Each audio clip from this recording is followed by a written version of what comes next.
Hello et bienvenue dans Mode d'emploi, le podcast incontournable des marques engagées.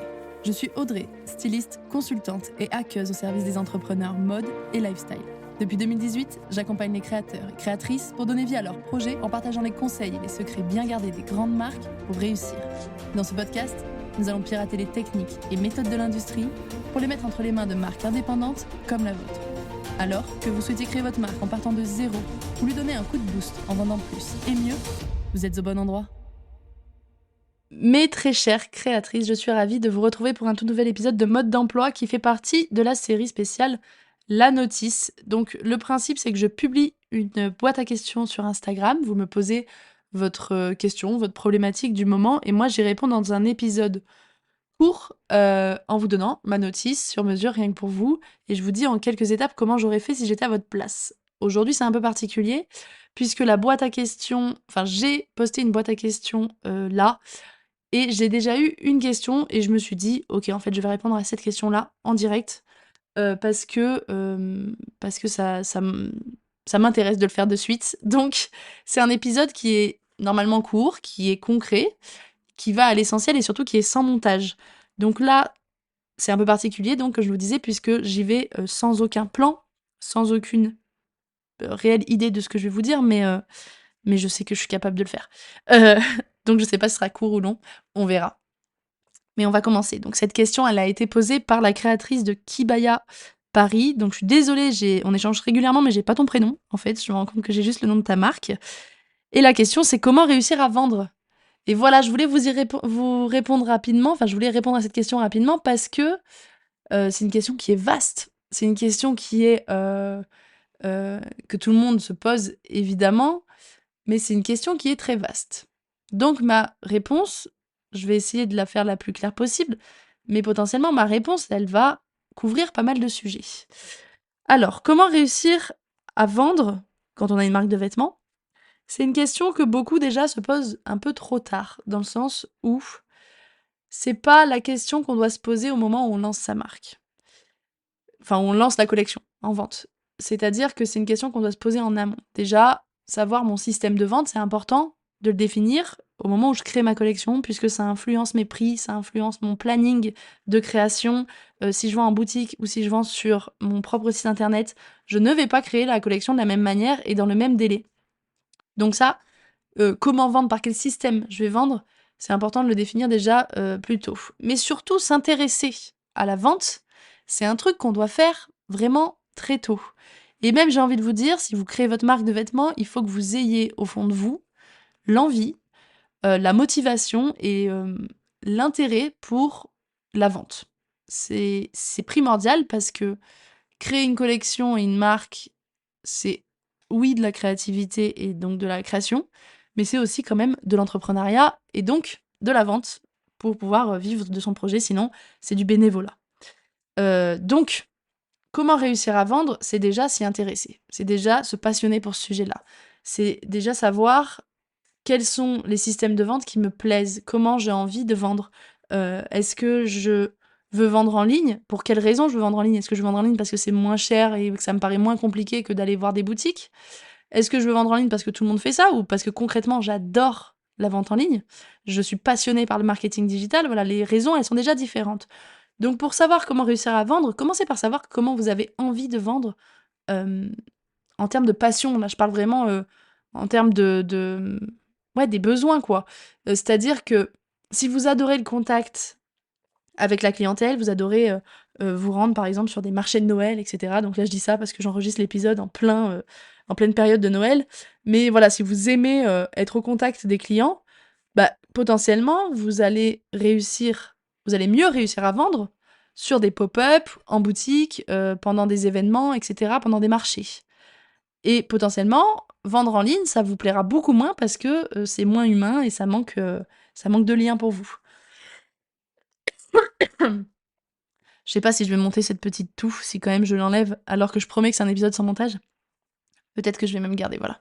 Ça vous prouvera que c'est sans montage. Donc voilà, essayez de savoir quel est votre rapport à la vente et comment vous avez envie de vendre. Ça, c'est important. Moi, par exemple, typiquement, j'aime le marketing digital, j'adore ça, vous devez vous en douter puisque, déjà vous écoutez ce podcast là, c'est un principe de marketing digital aussi, le podcast, et de la communication et de la création de contenu. Voilà, j'adore ça. Alors forcément, j'ai envie de vendre en ligne, quoi. J'ai pas envie de faire des déplacements, d'aller rencontrer des clients, dans des bureaux ou quoi. Ça, j'avoue que ça m'intéresse pas. J'avoue que j'aime pouvoir, rendre accessible l'information pour tout le monde, partout, dans le monde entier, et donc en ligne. Voilà, vous, quel est votre rapport à la vente en ligne, la vente en physique, à la partie commerciale, et cetera? Ça, c'est une première chose à savoir et à définir. Il y a autre chose que je voulais vous dire, c'est aussi, ça y est, je sais plus ce que je voulais dire. Ah oui, si, ce qui est important, c'est que quand vous allez créer votre marque, donc là, ça fonctionne pour celles qui sont encore en cours de création de marque ou qui veulent se lancer. euh, Vous allez passer énormément de temps et d'énergie sur vos prototypes, sur la recherche de fournisseurs, la recherche d'ateliers, le stylisme, etc. Donc créer votre collection, ça va vous prendre beaucoup de temps et beaucoup d'énergie. Si vous saviez, pour celles qui savent, vous pouvez le confirmer en commentaire de ce podcast. C'est beaucoup de temps et d'énergie. Et quand on débute, on a tendance à se concentrer là-dessus jusqu'au jour où en fait on lance notre production. Donc on est trop heureuse, on lance notre production, on récupère notre production, et là on se dit ok, maintenant il faut que je vende. Et en fait, pendant tous ces mois de création de la collection, on n'a rien fait pour la partie vente et communication. Et du coup, bah, le jour où on doit vendre, on a 100 pièces dans un carton à vendre, on n'a pas de communauté, on s'est pas entraîné à vendre, et on ne sait même pas exactement comment fonctionne la vente en ligne, la vente en boutique, etc. Ça, c'est vraiment un problème. Donc, intéressez-vous à la vente en même temps que vous vous intéressez à la création d'une marque et de sa collection. C'est 50-50, c'est-à-dire que créer sa marque et sa collection, ce n'est pas que se concentrer sur le stylisme et la collection. C'est à 50% se concentrer sur comment je vais vendre, comment je vais gagner de l'argent, comment je vais rentabiliser tout ce que j'ai investi dans cette collection. Sinon, c'est de l'argent perdu. Intéressez-vous à la vente le plus tôt possible. Quand c'est le cas, quand vous vous dites ok, en fait, il faut que je me forme, il faut que j'apprenne, il faut que je me passionne pour la vente, là, vous avez plusieurs possibilités. Ok, il faut que je vous avoue, là, j'ai dû couper quand même, parce que mon chat réclamait à sortir, et quand mon chat réclame à sortir, il fait ses griffes sur mon canapé. Autant vous dire que j'ai coupé court et que je viens de reprendre l'épisode. Désolée pour ça. Donc, je disais, une fois que vous êtes intéressé à la vente, vous savez, vous êtes consciente qu'il va falloir s'y intéresser.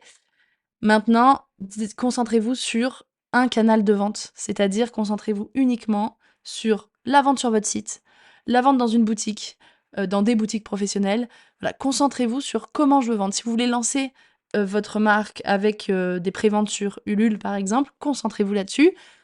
Mais misez tout sur un canal au début, ça va vous permettre de vous former, de concentrer votre énergie et d'être hyper compétente sur ce canal de vente-là en particulier. Voilà pour ça. Ensuite, dernier point que je voulais aborder, et finalement j'aurais plutôt réussi à faire un épisode assez concret, je pense, malgré les coupures. Dernier point que je voulais aborder, c'est pensez bien que la vente, c'est un processus, enfin l'achat du coup plutôt pour le client, c'est un processus par lequel il doit passer. C'est-à-dire que c'est pas, il découvre votre marque et il achète. Ça, c'est très rare, ou alors ça se passe justement sur les marchés, sur les événements, etc. Il voit votre marque, il voit un produit qui l'intéresse et il passe à l'achat. Ça, c'est dans l'idéal. Mais si vous vendez en ligne, c'est tout à fait différent. La personne va découvrir votre marque, va regarder, va potentiellement s'intéresser, mais c'est pas sûr au début, d'accord? La personne va juger de si elle apprécie ou non votre marque, si elle s'y intéresse ou non. Elle a potentiellement pas un besoin fort d'acheter vite du vêtement aujourd'hui, donc elle va pas passer à l'achat aujourd'hui, elle va juste regarder. Là, on est sur la phase de visibilité et d'intérêt auquel le client fait face. C'est à vous de développer votre visibilité et de développer ensuite l'intérêt pour la marque. C'est-à-dire de séduire ce client, de montrer vos backstage, de parler de votre marque, de parler de vos valeurs, de parler de vos produits, de montrer en quoi votre marque est mieux que les autres, qu'est-ce qu'elle apporte, qu'est-ce que votre cliente pourrait vivre si elle avait un produit de votre marque. Ça, c'est développer de l'intérêt et du désir. C'est une des étapes du tunnel de vente. Et enfin, il y a la partie conversion. Et la partie conversion, souvent, on a du mal à la... Enfin, on a du mal à réaliser qu'elle est très importante, c'est-à-dire que vous avez un peu de visibilité, vous arrivez à créer du désir et de l'intérêt, et vous vous dites, bon ben voilà, là j'arrive à créer du désir, maintenant si je leur dis achète la pièce, ils vont le faire. Alors oui, les personnes qui sont convaincues, elles vont vouloir acheter la pièce, et la conversion, c'est ici que ça se passe, c'est-à-dire qu'elles vont se dire ah ouais, c'est vrai que la pièce m'intéresse. Alors déjà, peut-être que la personne, elle va se dire bon, bah je verrai demain. Demain, je vais passer à l'achat. Et puis demain, elle passera pas à l'achat. Et donc, après-demain, elle se dira ah oui, c'est vrai qu'il y avait ça. Oh, bah au final, voilà, et elle va changer d'avis, ou alors elle va trouver autre chose, ou alors la décision d'achat, elle va prendre plus de temps. Plus ça prend de temps, moins elle va passer à l'achat, et vous avez raté votre vente. Ça, c'est quand la conversion se passe mal. Si ça se passe bien, vous réussissez à lui créer un petit sentiment d'urgence. Alors, ça peut être avec une exclusivité, avec un échange que vous aurez avec la personne, pour lui dire: «Ah, c'est vrai, ça t'intéresse? Bah, tiens, regarde, je t'envoie le lien direct vers le produit, dis-moi quelle taille t'intéresse, je te la mets côté de suite», et cetera, et cetera. Ça, c'est de la conversion, c'est de l'échange, c'est de la vente, c'est de la force de vente que vous allez mettre dans la conversion. Mais aussi, quand la personne va cliquer, par exemple, en story sur votre produit, qu'est-ce qui se passe? Ça, vous devez savoir exactement ce qui se passe. Combien de clics elle doit faire pour arriver jusqu'au panier? Quels sont les paiements qu'elle va pouvoir mettre en place? Enfin, par quel moyen de paiement elle va pouvoir payer? C'est-à-dire, est-ce que, je propose uniquement la carte bleue? Est-ce qu'il y a PayPal? Est-ce que, il y a un paiement en plusieurs fois? Et cetera. Quelles sont les infos de livraison? Est-ce que je réponds à toutes ces questions, à toutes ces objections au dernier moment? C'est-à-dire, si la personne se dit: «Ah ouais, j'aimerais bien avoir cette tenue pour Noël», Heu, bah, il faut que quand elle arrive sur mon site, qu'elle clique sur ma story avec mon produit, par exemple, il faut que ça soit marqué clairement et très rapidement si, en commandant aujourd'hui, elle va être livrée pour Noël, par exemple.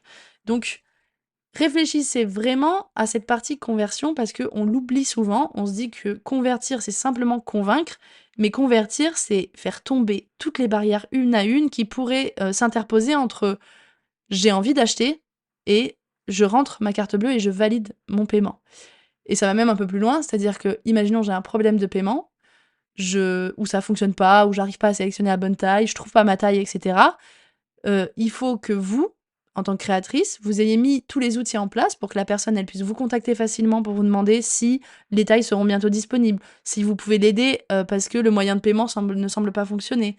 Est-ce qu'elle peut rapidement voir si, elle a la possibilité de payer autrement, de payer par virement, j'en sais rien, des choses comme ça, mais il faut que la plupart des freins et des barrières soient tombés pour que l'achat se passe facilement. Parce que vous comme moi, on le sait, si j'arrive sur un site internet, que je ne trouve pas exactement les infos de livraison, je sais pas exactement combien la livraison me coûte, au moment où je dois payer, ça sélectionne mal la taille.